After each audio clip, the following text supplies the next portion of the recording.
안녕하세요. 한국이프라 온라인 교육에 참여해주신 여러분 모두 환영합니다. 저는 진행을 맡은 한국이프라 안교현 수의사입니다. 오늘 온라인 교육에서는 부종병 배로독소 백신 출시로 달라진 것들에 대해 말씀을 나눠보겠습니다. 네, 안녕하세요. 한국이프라의 노현동 수의사입니다. 지난 2021년 한 해 동안 돼지 부종병 백신 비퓨어가 출시되면서 많은 것들이 변했다고 생각을 하는데요. 오늘 약 40분 정도의 시간 동안 그 내용들에 대해서 살펴보도록 하겠습니다.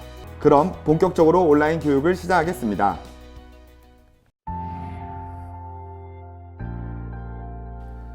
먼저 돼지 부종병이 농장에서 어떻게 일어나는지 알아보겠습니다. 배로독소 백신 비퓨어가 불러온 첫 번째 변화는 바로 질병에 대한 인식 변화라고 할 수 있습니다. 과거에는 눈이 붓고 신경 증상이 있고 장갑막이 벌어져야만 돼지 부종병으로 인지했다면 이제는 돼지 부종병에 의한 피해가 더욱 폭넓게 인지되고 있죠. 네, 그렇습니다. 돼지 부종병에 대해서 이해를 좀 돕기 위해서 제가 사례를 하나 공유 드릴 텐데요. 저희 배로독소 백신 사용을 했음에도 불구하고 여전히 부종병이 의심되는 증상이 발생한다 라고 호소를 하셨던 농장의 사례입니다. 보시는 것처럼 특이하게도 한쪽 눈만 이렇게 부종이 발견되거나 그리고 항생제 치료 이후에 부종이 회복이 됐다 라고 했던 그런 점들이 좀 특이했던 사례입니다. 양쪽성으로 외관 병변이 나타나고 항생제로 치료가 어려운 돼지 부종병의 증상을 생각할 때는 굉장히 이상하네요. 그렇죠. 네, 보시는 것처럼 해당 농장의 사진인데요. 모든 급이기에다가 이렇게 철제 구조물들을 추가로 용접을 하셨어요. 네, 이제 사료 급이기에 돼지들 머리가 끼는 바람에 이런 작업을 하셨는데 그 이후에 영상에서 보시는 것처럼 머리 이외의 부위에도 이렇게 부종이 생기는 것이 관찰이 됐습니다. 제가 이렇게 한 문장으로 돼지 부종병이 어떻게 발생하는지 요약을 드리겠는데요. 보시는 것처럼 세균인 대장균이 유발을 하는 질병이지만 이 대장균들이 만들어낸 독소가 일으키는 질병입니다. 즉 독소가 이미 형성된 이상 항생제로 컨트롤은 어렵다는 점이죠. 그래서 또 배로독소는 혈관을 타고 전신으로 이동해서 질병을 일으키기 때문에 앞서 보셨던 사진처럼 한쪽 눈만 붓는 이런 것들은 좀 부종병으로 보기는 어렵겠습니다. 그렇군요. 그럼 돼지 부종병을 더 자세히 이해하기 위해 동영상 한 편을 시청하겠습니다. 네, 돼지 부종병은 농장에서 어떻게 발생해서 피해를 일으킬까요? 익히 알고 계시는 자돈에서 설사를 일으키는 대장균이 있는데요. 이런 조발성 설사를 일으키는 장독속성 대장균과 마찬가지로 부종병을 일으키는 대장균 역시 경구로 감염이 됩니다. 이렇게 경구로 감염된 대장균이 소화기관에서 이렇게 증식을 하게 되는데요. 증식하는 과정에서는 대장균이 가지고 있는 선모항원이 중요하게 되겠습니다.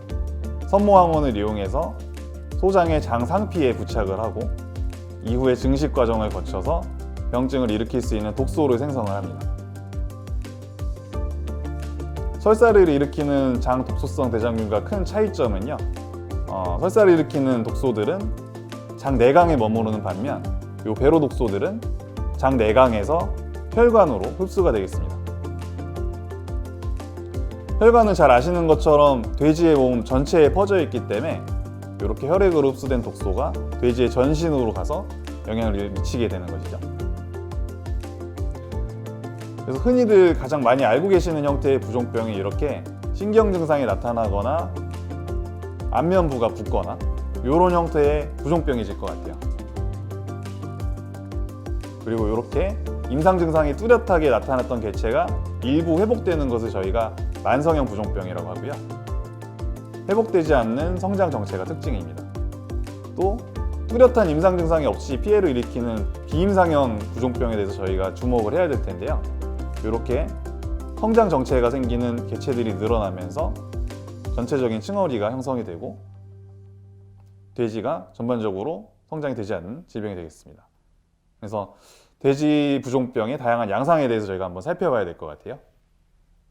돼지 부종병을 양상에 따라 어떻게 구분할 수 있을까요? 네, 먼저 영상에서 보셨던 것처럼 제일 익히 알고 계시는 형태의 임상형 부종병이 있습니다. 안면부의 부종과 함께 신경 증상이 동반이 되고요. 특히 잘 자라던 개체가 갑자기 급사하는 이런 것들이 특징입니다. 임상형에서 일부 회복되는 개체들을 만성형으로 분류하고 임상형과 비슷하지만 좀 정도는 약한 신경 증상을 보이는 게 특징이죠. 네, 맞습니다. 또 세 번째로 외관상 부종이 이렇게 보이거나 뚜렷한 임상 증상이 없음에도 불구하고 돼지가 잘 크지 않는 이런 비임상형 부종병이 있습니다. 혈관 손상으로 인해서 돼지의 성장을 지연시키게 되는데요. 이렇게 각 장기의 기능이 떨어지고 특히나 또 이제 산소 공급을 받지 못하는 이런 말초 부위인 귀 말단이 괴사할 수 있는 것이 또 특징이 되겠습니다. 그럼 비임상의 부종병의 경우 증상이 특징적이지 않아 부종병으로 진단하기가 어려울 것 같은데요. 오히려 성장 정체로 인해 임상형 부종병보다 보이지 않는 큰 피해를 유발할 것 같은데요. 네, 그렇습니다. 다양한 양상으로 나타나는 돼지 부종병에 올바르게 접근하기 위해서는 저희가 베로독소라는 부종병의 원인체에 대해서 좀 이해를 잘 해야 될 것 같아요. 그래서 베로독소는 1개의 A 서브 유닛과 5개의 B 서브 유닛으로 구성이 되어 있습니다. 각각 A 서브 유닛은 세포의 단백질 합성을 방해하고 세포의 대사 기능을 떨어뜨리는 역할을 합니다. 그리고 B 서브 유닛은 저희가 GB4 리셉터라고 GB4 수용체라고 하는 독소 수용체에 결합하는 역할을 합니다. 또 베로독소는 전염증성 사이토카인들의 분비를 유도를 하게 되는데요. 이것들이 세포에 GB4 독소 수용체를 더욱더 많이 발현을 시켜서 결국에는 독소 결합이 더욱 촉진되는 이런 악순환을 유발하게 됩니다. 돼지 부종병이라는 이름만 보면 부종을 일으킬 것만 같은 질병인데요. 실제로는 독소에 의한 다양한 피해가 일어나겠군요. 네, 맞습니다. 부종이 일어나는 원인도 따져보면 혈관 세포의 손상에 의한 것입니다.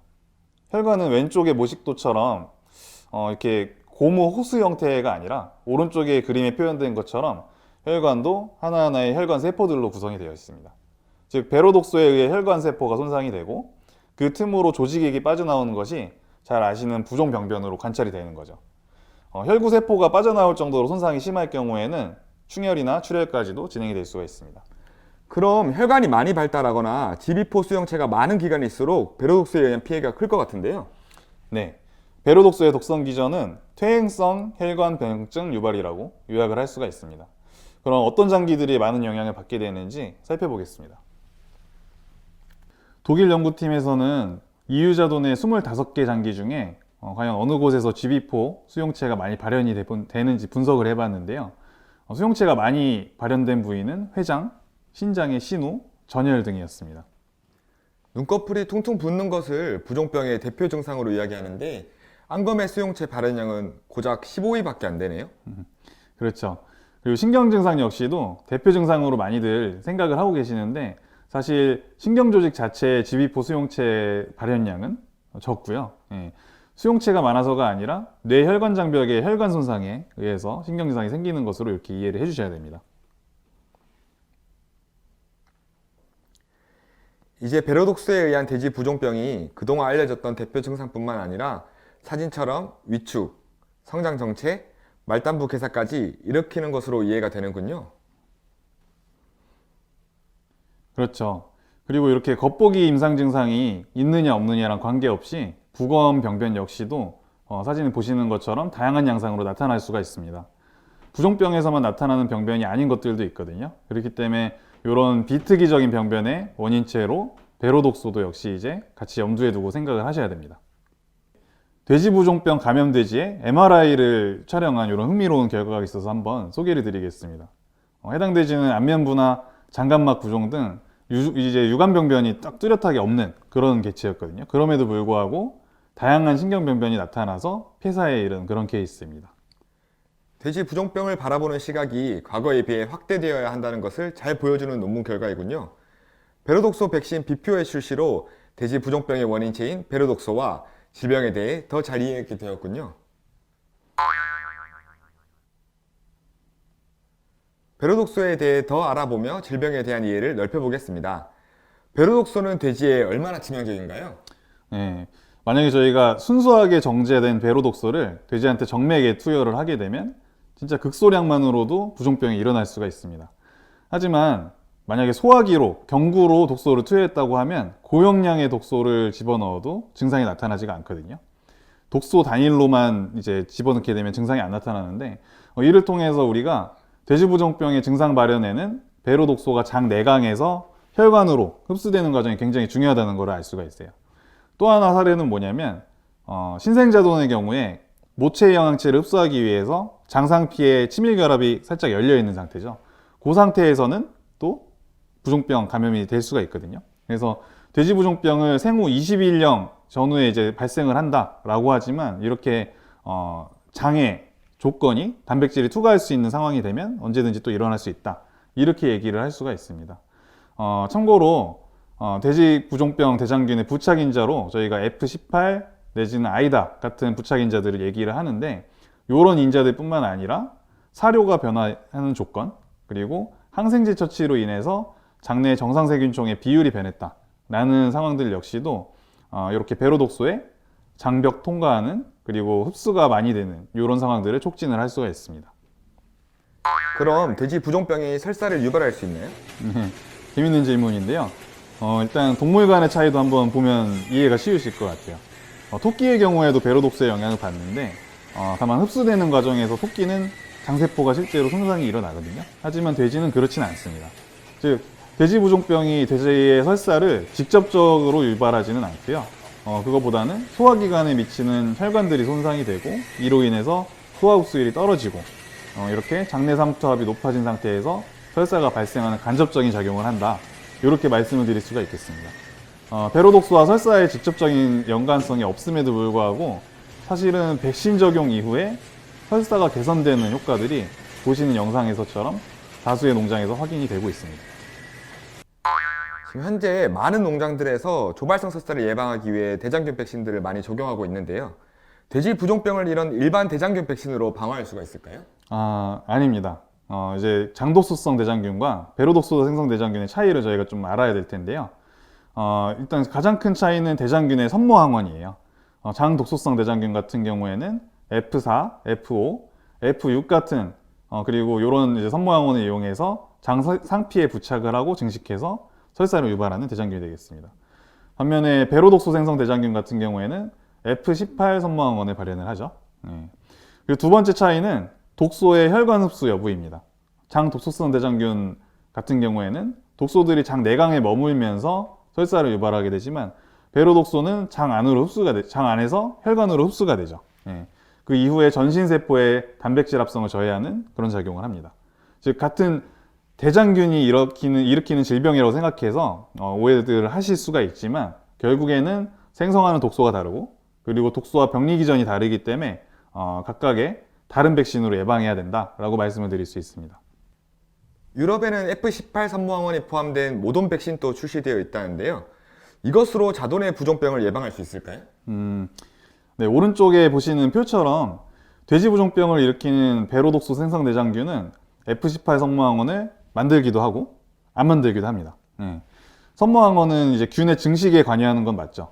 하지만 선모항원이 없이도 배로독소를 생성할 수 있다는 거 이거를 좀 기억을 해주시고 그리고 말씀드렸다시피 장관 내의 배로독소가 혈관으로 흡수되는 기전이 굉장히 다양하거든요. 그래서 결국에는 배로독소에 의한 항체 형성이 배로독소 돼지 부종병을 예방하는 핵심이 되겠습니다. 또 우측 하단의 그래프의 파란 실선을 보시게 되면 배로독소에 대한 모체 항체 소실이 60일령 전후로 해서 굉장히 빠르다는 걸 알 수가 있어요. 즉 배로독소가 이유자돈 시점부터 출하까지 영향을 미친다. 이걸 알고 계신다면 온전한 돼지 부종병 방어를 위해서는 모돈 백신이 아니라 자돈한테 백신을 하셔야 된다. 이렇게 생각을 하시면 되겠습니다. 감사합니다. 이어서 부종병 백신 비퓨어가 불러온 두 번째 변화에 대해 알아보겠습니다. 질병 컨트롤의 새 패러다임으로 자리매김한 제조합 배로독소 백신 비퓨어의 제조 과정을 영상으로 살펴보시겠습니다.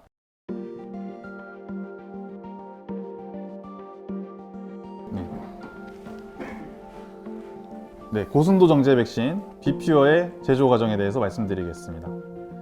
배로독소는 굉장히 치명적인 독소인데요. 이 독소를 항원으로 이용하기 위해서 저희는 독소를 생성하는 유전자의 독성을 나타내는 부위를 제거를 합니다. 그리고 면역을 형성할 수 있는 부위만 남겨서 이것을 플라스미드 DNA에 삽입을 하게 되고요. 이렇게 삽입된 플라스미드 DNA를 대장균한테 이식을 하고 대장균이 이제 독성이 제거된 배로독소와 더불어서 여러 가지 부산물들을 같이 만들게 될 거거든요. 그럼 다음으로 중요한 과정은 바로 필요한 항원인 제조합 베로독소를 제외하고 나머지들을 정제하는 과정이 되겠습니다. 바로 이 과정이 기존의 일부 농장들에서 시행했던 자가 백신과 가장 큰 차이점이라고 할 수 있을 것 같습니다. 다른 부산물들 같은 경우에 당연히 돼지한테 주입이 되면 여러 가지 부작용들을 일으킬 수 있기 때문에 이런 정제 과정이 굉장히 중요하겠고요. 이렇게 독성이 완전히 제거되고 면역 형성만 할 수 있는 제조합 베로독소 항원을 정제해서 항원으로 채택을 했습니다. 저희 비퓨어라는 제품의 이름을 보시면 퓨어는 영어로 정제했다, 퓨리파이드에서 따왔거든요. 그래서 이렇게 순도 높게 정제된 베로독소 항원만 포함된 것이 바로 비퓨어가 되겠습니다. 기존에는 돼지 부종병을 어떻게 컨트롤했을까요? 자돈의 에너지가가 낮은 임신돈 사료를 급여하거나 항생제를 적용하거나 산화연을 사용하기도 했습니다. 그렇지만 임신도 사료를 먹인 자돈이 제대로 성장하지 못하고 항생제를 적용한 동군의 상황은 더욱 나빠지고 태비 부숙도 의무검사 문제로 산화연도 농장에서 잘 사용하기가 쉽지 않습니다. 제조합 베로독소 백신을 이용한 부종병 컨트롤은 무엇이 다른가요? 네, 기존의 컨트롤 방법들과 비교를 했을 때 제조합 베로독소를 이용한 부종병 컨트롤은 일단 사용에 제약이 없다는 게 가장 큰 차이점이죠. 그리고 두 번째는 부종병에 대한 방어 효과가 완전히 나타난다는 것이 또 큰 차이점입니다. 이프라 비퓨어 백신은 한 번에 1mm 근육 접종을 하고요. 이것을 통해 출하 시점까지 돼지 부종병을 예방을 합니다. 또한 2일령부터 접종이 가능하게끔 안전하게 제조가 되어 있는데요. 이를 통해 이후 초기부터 발생하는 부종병을 효과적으로 예방할 수 있습니다. 또 철분 주사와 병용이 가능한데 이렇게 접종 편의성을 높인 좋은 제품이고요. 그리고 베로독소에 의한 중화항체를 형성해서 돼지 부종병의 임상 증상과 폐사까지 확실하게 예방할 수 있는 백신이 되겠습니다. 그렇군요. 그럼 부종병 발생 농장에서 베로독소 백신 비퓨어의 적용 효과는 어땠는지 유럽의 사례부터 살펴보겠습니다. 먼저 벨기에와 프랑스에서 임상형 부종병이 발생한 농장에 자돈 1,400여두를 대상으로 현장 실험을 실시했는데요. 그 효과가 어땠나요? 네, 임상형 부종병 농장 4개에서 실험한 결과 부종병의 임상 증상 발현 비율이 6.8%에서 0.4%로 대폭 감소하신 것을 보실 수가 있습니다. 또한 부종병에 의한 폐사율도 평균 4%에서 0.3%로 크게 개선이 되었는데요. 특히 농장 2와 농장 3에서는 각각 5%, 7% 정도 발생하던 부종병에 의한 폐사가 전혀 발생하지 않았습니다. 이러한 임상 증상 및 폐사율에 대한 완벽한 방어 효과는 히프라 비퓨어가 빠르고 강하게 면역을 유도할 수 있기 때문에 가능하다고 생각을 하고요. 해당 농장들에서 이후 시점부터 높게 중화항체가 형성이 되고 그것이 출하 시점까지 유지되는 것을 보실 수가 있습니다. 해당 농장들에서 임상 증상과 폐사율 감소뿐만이 아니라 뚜렷한 증체율 개선 효과도 나타난 것 같은데요. 네, 그렇습니다. 비퓨어 접종군 같은 경우에 비접종군보다 보시면 이유 체중이 살짝 작았는데도 불구하고 이후에 비접종군보다 42일령에 0.9kg, 115일령에 2.88kg, 그리고 출하 시점에 약 4.1kg의 체중 차이를 보이면서 이렇게 빠르게 성장을 했습니다.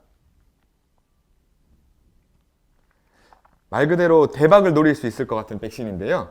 경제적 효과는 어떻게 나타났나요? 네, 생산 비용의 절감과 생산성 증가 등을 종합적으로 고려를 했을 때 두당 약 16,000원 정도의 이익이 발생하는 것으로 계산이 되었습니다. 비퓨어가 임상형 농장뿐만이 아니라 비임상형 농장에서도 보이는 효과가 대단한 것으로 알려져 있는데요. 네, 맞습니다. 벨기에의 비임상형 농장 사례를 보시면 지속적인 성장 정체가 있을 뿐 신경 증상, 폐사, 안검 부종 등 눈에 띄는 증상이 없는 경우에서 한번 실험을 진행을 해봤습니다. 앞서 살펴보신 임상형 농장과 마찬가지로 비퓨어 접종군과 비접종군의 체중 차이가 또 역시 확연하게 나타났는데요. 115일령에 3.2kg, 출하 시점에 3.8kg의 체중 차이를 보였습니다. 그럼 유럽의 비임상형 농장에서의 비퓨어 적용 후 경제적 효과는 어땠나요? 네. 폐사가 발생하지 않는 비임상형 농장이었음에도 불구하고 증체량이 증가하는 생산성 증가, 그리고 치료를 위해 사용했던 약제비 감소, 이런 생산 비용 절감 효과를 통해서 두당 약 6,800원 정도의 수익이 발생했습니다. 지금 보시는 계산은 이제 유럽의 기준으로 계산을 한 건데요. 유럽의 경우 돈가가 킬로그램당 뭐 1,000원 안팎으로 우리나라보다 상당히 낮죠. 예, 그런 것들을 생각을 해봤을 때 굉장히 큰 효과라고 생각을 할 수가 있습니다. 그럼 국내 농장에서의 사례도 궁금한데요. 계속해서 살펴보겠습니다. 먼저 임상현 농장 3개에서 나타난 비표의 효과를 살펴볼까요? 새 농장에서 각기 다른 일령의 부종병이 발생하고 있었군요. 네, 그렇죠. 하지만 세 농장 모두 2에서 3일령의 백신을 접종을 했고요. 4주령부터 베로독소에 대한 중화항체가 빠르게 형성된 것이 확인이 됩니다. 그리고 이것이 출하 때까지 높게 유지가 되었습니다. 성장률 개선 효과도 대단했네요. 출하 시점에는 비피어 접종군과 비접종군의 체중 차이가 5.4kg 정도로 크게 나타났군요. 네, 맞습니다. 새 농장에서 비피오 접종군은 비접종군보다 빠르게 성장하고 이것이 평균 9일 이상 출하 일령이 단축되는 것으로 나타났습니다. 그래프에서 보시는 바와 같이 동일한 배치의 돼지들임에도 불구하고 비피오 접종군이 비접종군보다 빠르게 성장을 하고 있죠. 특히 C 농장 같은 경우에 비피오 접종군이 모두 출하된 이후에야 비접종군이 출하되기 시작했습니다. 국내 기준으로 계산한 경제적 효과도 매우 클 것 같은데요. 네, 그렇습니다. 비피오 적용 시의 경제적 효과는 당연히 부종병 폐사율이 높은 농장일수록 높아지겠죠. 하지만 폐사가 발생하지 않는 비임상형 농장에서도 약 6.2 이상의 투자 대비 수익이 나타납니다. 이는 두당 11,700원 정도의 수익으로 계산이 되죠. 대단하네요. 농장에서 빠지지 않고 시행하는 이유모돈의 강정사양 ROI가 6에서 7 정도로 되는 걸로 알고 있는데 부종병이 있는 농장이라면 반드시 백신 적용을 고려해 볼 만하네요. 폐사율과 성장 속도가 개선된 또 다른 사례가 있을까요? 네, 지금 보여드리는 농장은 PRRS 음성이고요. 그리고 자돈 폐사율이 3% 정도로 수준 높게 관리되던 농장입니다. 하지만 이 농장에서 모돈의 라인을 교체를 하는 과정에서 이제 6주령 전후에 돼지 부종병이 폭발적으로 증가를 하게 됩니다.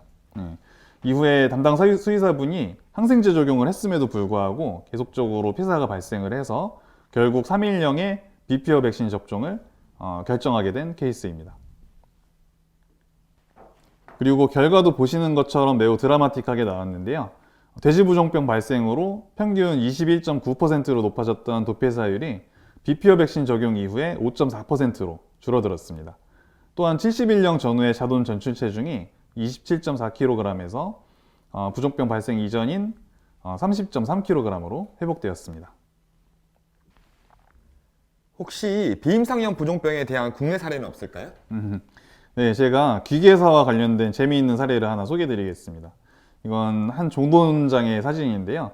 보시는 것처럼 귀 괴사가 심하게 되는 개체들의 비율이 높아서 후보돈을 분양한 이후에 관련된 클레임이 지속적으로 발생하는 상황이었습니다. 귀개사나 손상의 원인이 다양한데 혹시 카니발리즘은 아니었나요? 네, 저희가 그것을 확인하기 위해서 동군을 면밀하게 관찰을 했는데요. 귀를 물어뜯는 개체는 없었습니다. 반면 구강액을 이제 구간별로 실시를 한 결과 다양한 일령에서 다량의 베로독소가 확인이 됐습니다.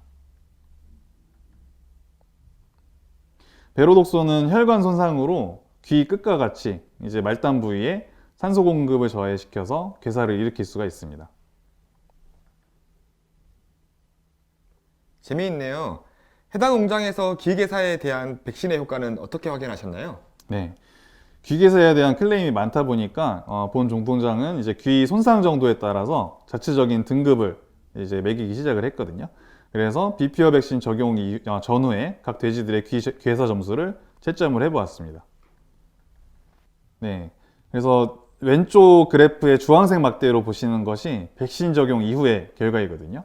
그래서 비피어 백신 적용 이후에 귀 괴사 발생 비율이 대폭 감소하고 오른쪽 사진처럼 괴사되는 정도 역시 줄어드는 것이 확인이 됐습니다. 베로독소 백신 비피어 출시로 첫 번째로는 질병에 대한 인식이 확장되고 두 번째로는 질병을 컨트롤하는 새로운 패러다임이 제시되었다고 알아보았습니다. 세 번째 변화로는 차세대 질병 진단 기술에 대해 알아보겠습니다. 또한 국내 양농장에서 베로독소 대장균은 얼마나 많이 검출될까요? 네, 진단 기술에 대해서 먼저 그럼 살펴보겠습니다. 돼지 부종병을 검사하는 가장 효율적인 방법은 바로 구강액을 활용하는 것인데요. 이 구강액 검사법은 개체별 검사랑 다르게 여러 마리의 돼지를 동시에 검사할 수 있는 방법이죠. 그래서 둥근 내에 이렇게 베로독소를 생성하는 대장균에 순환 감염이 있는지 여부를 체크할 수 있는 좋은 방법입니다. 추가적으로 FTA 카드를 활용하면 가건물 내에 있는 병원체의 유전자를 고정하고 기존에 구강액만 이용을 했을 경우에는 냉장 보관 같은 번거로움이 있는데 이런 과정 없이 높은 검출률로 구강액 내에 있는 베로독소 생성 대장균을 확인할 수가 있습니다. 기존의 검사 방법들의 단점을 보완하는 훌륭한 샘플링 방법인데요. 구강액과 FTA 카드를 이용한 국내 베로독소 대장균 검출률은 얼마나 나오나요? 네, 2019년 11월부터 2021년 11월까지 전국 291개 농장을 대상으로 유병률 연구를 실시했는데요. 그 결과 67%에 해당하는 195개 농장에서 베로독소 생성 대장균이 확인이 됐습니다. 또한 400두 미만의 사육 규모를 가지고 있는 구간별 관리자 동선이 좀 엄격하지 않은 이런 농장들 같은 경우에는 또 상대적으로 높은 양성률을 보이기도 했습니다. 굉장히 높은 유병률이네요. 많은 양성 농장들에서 돼지 부종병의 존재를 모르고 있었다는 이야기와도 같은데요. 베로독소 생산 대장균의 유병률이 이처럼 높은 이유가 무엇인가요? 네, 아마도 올해 3월부터 2021년 3월부터 시작된 퇴비부숙도 검사 의무화가 크게 작용을 했을 걸로 생각을 합니다. 산하연이 부종병을 잘 방어를 했던 것이 사실인데 이에 대한 사용 규제가 강화됨에 따라서 돼지 부종병의 발생이 늘고 있습니다. 이건 또 세계적인 추세이고요. 이것에 대해서 간단한 영상을 보면서 내용을 확인해 보겠습니다.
긴 시간 동안 시청해주신 여러분께 진심으로 감사드립니다. 돼지부종병이나 히프라 비피어에 대해서 문의사항이 있으시면 각 지역 히프라 담당자를 통해 언제든지 연락 부탁드리겠습니다. 감사합니다.